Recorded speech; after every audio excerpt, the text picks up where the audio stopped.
Today I want to talk about insentient beings expounding the Dharma. So it's a day that I felt I had a lot to say and really big things, especially coming out of my conference last week or gathering last week with tribal elders and insentient beings express the Dharma. I want to just start with rocks. That's enough for today. In fact, I think I want to hold a rock if I can reach it.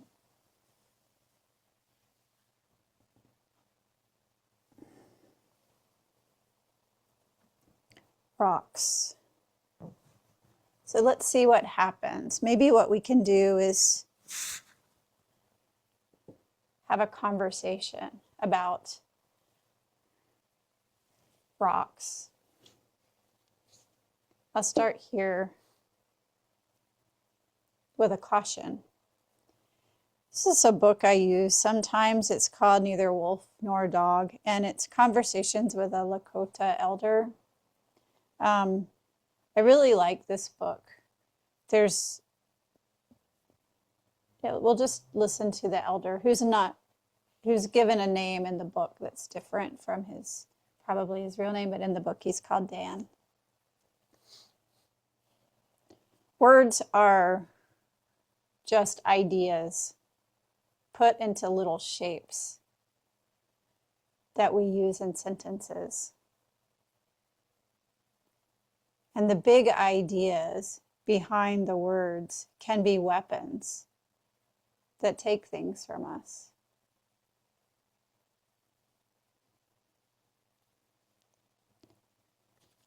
So we have to be careful with our words.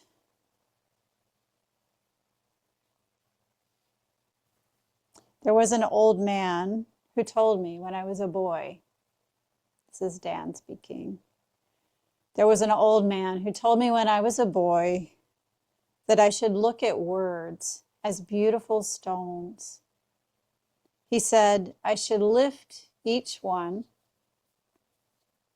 and look at it from all sides before I used it. And then I would really respect it.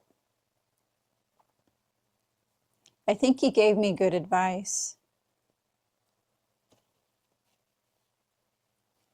Your people, and he means white people, or mostly white people, your people have words that you don't respect the way that you should. There's always another one. So you just throw them out there without really thinking. I think you need to be careful. Those words are like stones. Even if they're very beautiful, if you throw them out without thinking, they can hurt someone.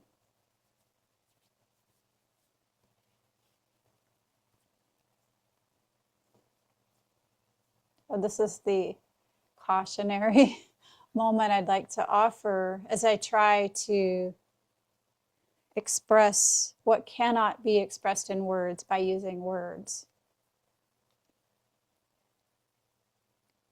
I'll start with Dogen Zenji. And I'll use this verse that comes from the Eihei Koroku, which is Dogen's extensive record. Dogen is who's called the founder of Soto Zen. And this is like a mini talk that he gave based on a poem. Mini talk. All the mini talks are collected in this book called The Extensive Record.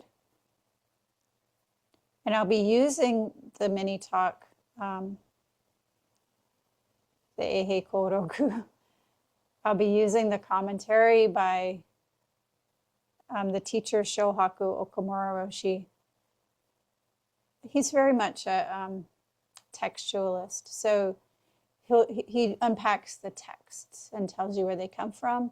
And then there's the caution about the words that I'd like to reiterate because there are words in this talk.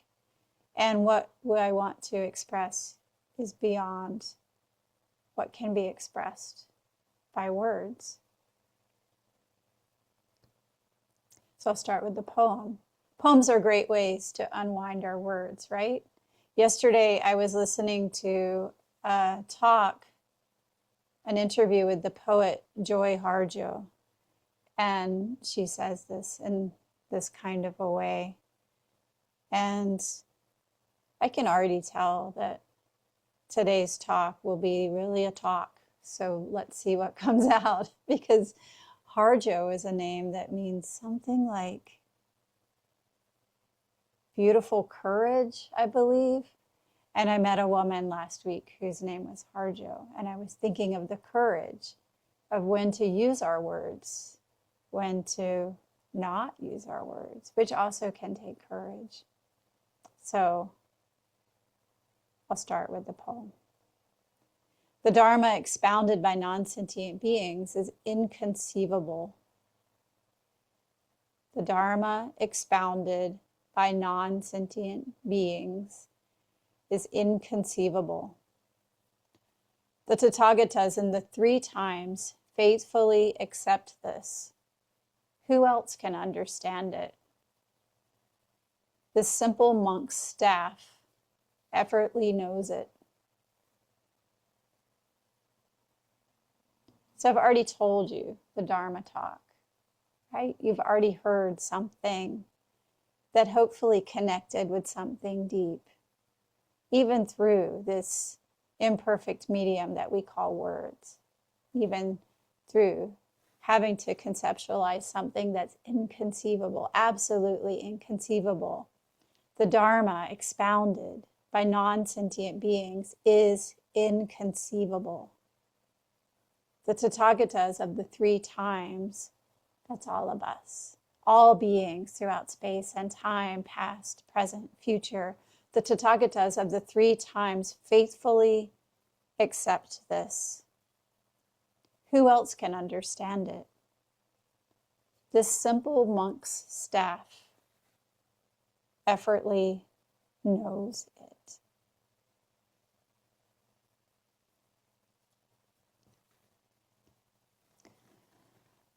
So we start with, I think, the Dharma expounded by non-sentient beings. And then we get to divest ourselves of some of our delusions around who has sentience. What is sentience anyway? Does anyone know what that word means? I was listening to a talk by Michael Pollan, who has a whole book now on consciousness, because he took some grandmother, as we're taught to say, psilocybins, and has been exploring consciousness. But we Buddhists have been exploring consciousness for a long time, and the people from whom he obtained the ability to take those grandmother psilocybins also have been exploring consciousness for a whole time, which brings us straight back to the rock and the inability of words to express the inexpressible. Consciousness comes back to sentience. So what is sentience, and who gets to decide who are sentient beings? In the Dharma, this is a big, in the history of Buddhism, this is a big thing. It's like we practice for the benefit of sentient beings. And this often we say this in our dedication of merit. But Dogen takes this further, and it's not just Dogen, it predates Dogen, but it's not always. Or it may have been always, but maybe it's our understanding that's mistaken. But perhaps we create barriers between what we think of as sentient beings, those with consciousness, and insentient beings, those we think have no consciousness. Dogen breaks down that barrier and says all beings, sentient, insentient, all beings together expound the Dharma.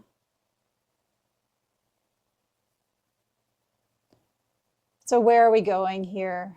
The Dharma, what is the Dharma expounded by non-sentient beings? This is a phrase, mujol seppo, which Dogen uses a lot.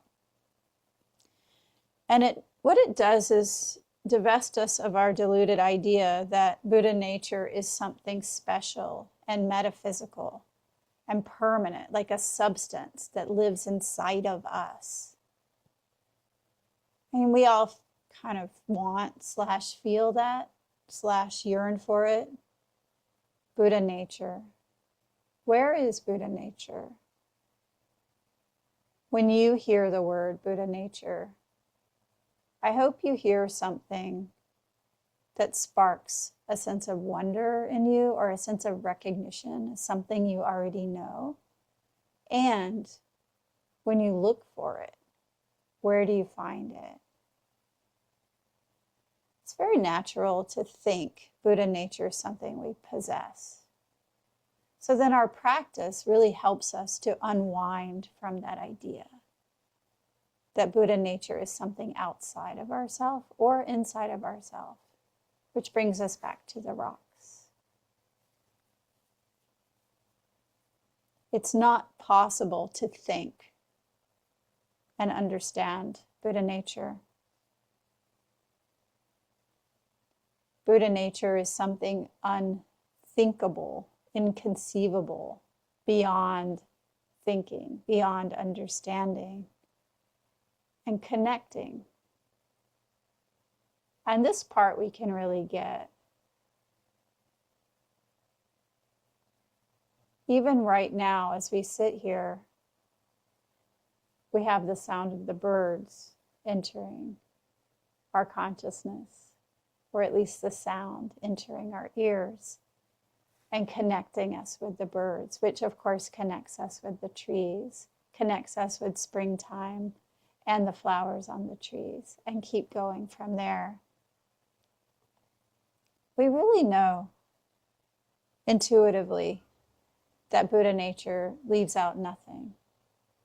And yet we want something in, something out.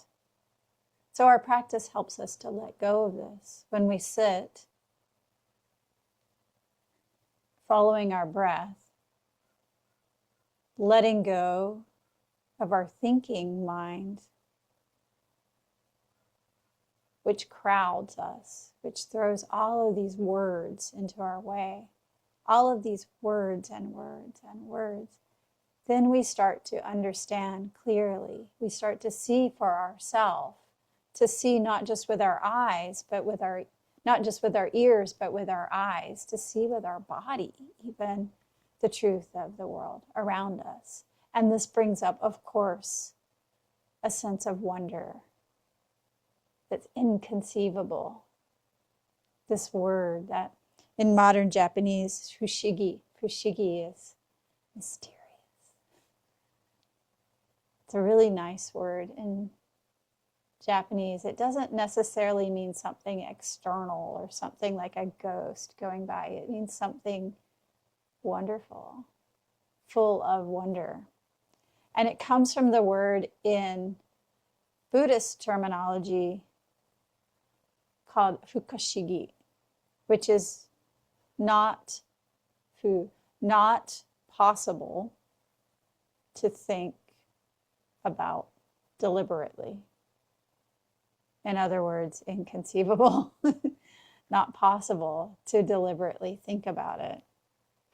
This is ultimate reality, beyond all conceptions, beyond all limitations, beyond thoughts of me and you as separate, and beyond the delusion that I am separate from this rock. This particular rock I am holding, it has a particular kind of sentience.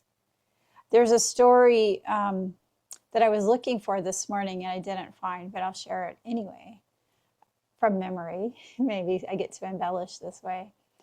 The same guy, Dan, is walking with the same white guy who's always the foil, you know, for all the things we don't know. And the white guy picks up a rock. And they're talking about basically Buddha nature of all beings. They're talking about insentient beings. And the old guy says, Oh, really? You think that's not true? You think humans are separate from rocks? You think humans that are better than rocks? You think rocks don't think? Really? Do you? Why did you pick up that rock? And the white guy is like, I don't know. I just wanted to, just grabbed it. And Dan said, how do you know that rock didn't want you to pick it up? And the white guy says, why would it want to get picked up? And Dan said, I don't know, ask the rock. Why are you asking me? Ask the rock. He's like, maybe it was bored. Maybe it wanted a new location, more sun. I don't know. I felt that was so simple, right? But so real. There's something that speaks to us that makes us unlock the way that we have habituated ourselves to thinking that a rock is something inert that doesn't matter. Let's see, let's read this part. This is from a book called Sand Talk that Andrea recommended. Stone, this is a boy talking. Stones to me are the objects that parallel all life, more so than trees or mortal things, because stones are almost immortal. They know things learned over deep time. Stones represent earth, tools, and spirit. A stone conveys meaning through its use and through its resilience to the elements. At the same time, a stone ages, crackling and eroding as time wears it down, but it's still there, filled with energy and spirit.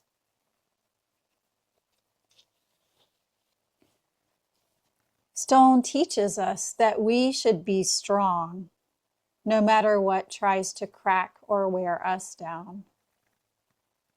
Keeping an unbreakable core through our culture, through our beliefs. The majority of this earth is rock. And while water and plants make up its surface, the body of the earth, the part that keeps it all together, is rock. You have life and creation, but it will all crumble without a solid base. Same with society, companies, relationships, identities, knowledge. Almost anything tangible and intangible, like the forest and trees, sitting as a skin over the rocks of the earth. Without that strength inside, without the stone, it would all crumble. So we need to learn more about respect from stones in order to save this planet that we live on, he says. What do stones have to teach us? Well, one thing we know for sure, we can't know if we're not paying attention, if we're not listening. I see so many things just here that have to do with stone, that are about the beauty of stone. I see a person whose Dharma name has stone. Stone. The image of the Dharma name came from the image of a stone sitting in the river with the water passing around it. Stone as part of steady, immovable, solid, and alive. How does your worldview change when you see things this way? Sentience is defined as a capacity to feel, to perceive, to experience. It's defined as consciousness, having consciousness, being aware of being alive. How do you know that this stone is not aware that it's alive? How do we decide this is conscious, this is not? This I can just take wherever I want. This I can put in a pile somewhere, use, step on, break, grind up. When we do this without thinking, without considering how it comes to us, what it is, then it's very similar to how I started off today, talking about the power of words. We have to use things carefully, with intention and with respect. Just like we have to use our words carefully, with intention, with respect. This particular song came to me some years ago in sort of a mysterious way. A friend was at a river with her children, and they found these stones. And the children are autistic children. And I say that because sometimes people are particularly attuned to stones. And sometimes, especially children with autism, tend to be particularly attuned to stones. And if you don't know about this, sometimes they have they'll fill up their whole room with stones. Does anybody else know about this thing? They say they feel different. And I love that. I trust that that's true. And it made me open my perception wider when I hold this stone, because this stone, collected by these children who found it, in a particular place, part of Cherokee Nation, in a very old river, came home with them. And then their mom had a dream that she needed to send this stone to the temple.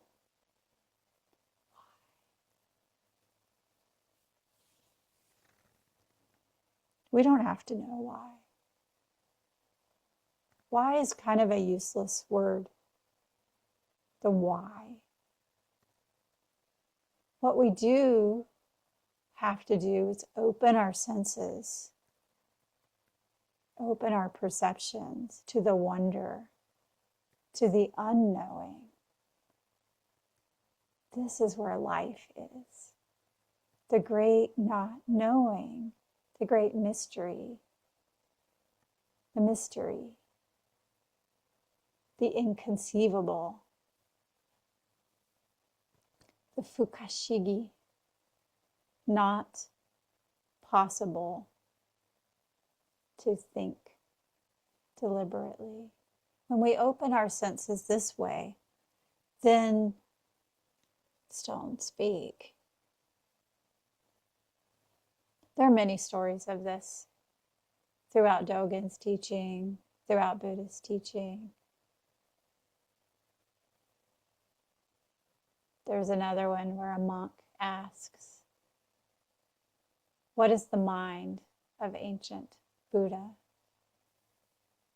And the teacher answers, fences, walls, tiles, and pebbles. The mind of ancient Buddha, fences, walls, tiles, and pebbles. Fences, walls, tiles, and pebbles are just fences, walls, tiles, and pebbles, and they are also the 10,000 things. The gariki. All the stuff, all the details, all the things of the world are ancient Buddha. Every single aspect of our life is ancient Buddha.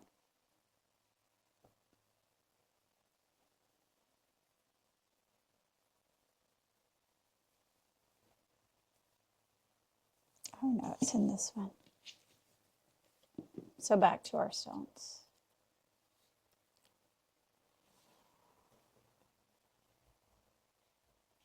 This person taught that the stone told us that it wanted to go with us. maybe to move. The story in Dan's story, Stone wanted to move. In this particular story, which comes from Aboriginal culture in Australia, rocks don't like to move. In fact, it's quite rude to move a rock. We should really consider the rock nature before we move it. I was thinking of this today as we were practicing because just next to us, there's somebody moving a lot of rocks with a very big machine. And you can sort of feel this when we're really sitting very still. We can feel the pain of the earth being really moved like that when we're paying attention. Rocks. Thinking of the shape of the world, the sphere surrounded by the skin of trees and grasses, reflecting on the creation stories, the way rocks wear away over time into balls, we can perceive a pattern in the universe. And we can listen, really listening to the rocks, not putting ourselves up and putting rocks down. And realize that this is not the final shape either. Even our galaxy is changing shape, flattening into discs, slowly, but flattening.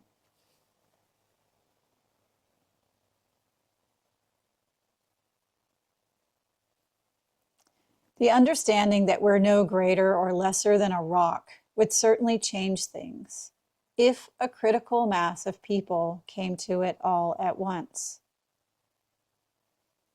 Anyone who thinks they're better than a rock should be turned into one.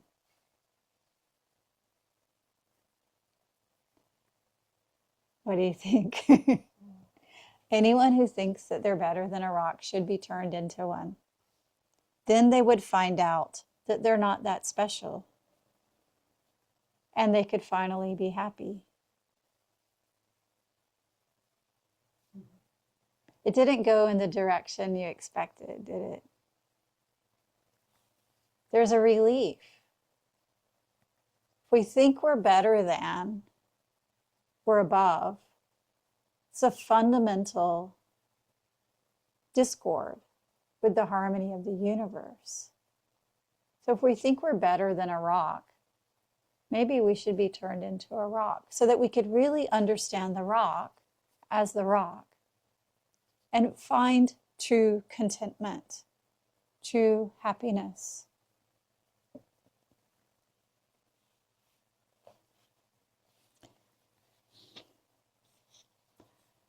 Rocks are sentient and contain spirit in Aboriginal law. Law meaning Dharma, and a universal truth kind of law. You can't just pick one up and carry it home, as you'll disturb its spirit, and it will disturb you in return. You have to be really careful with how you treat rocks. Respect them. A lot of rocks are benevolent and enjoy being used. But you have to follow the guidance of the ancestors to know rocks are to be respected. And perhaps further work needs to be done on what constitutes consciousness and what constitutes life. If the definition of these things could include rocks as sentient beings, it would go a long way to stemming this need to be better than and to put others down.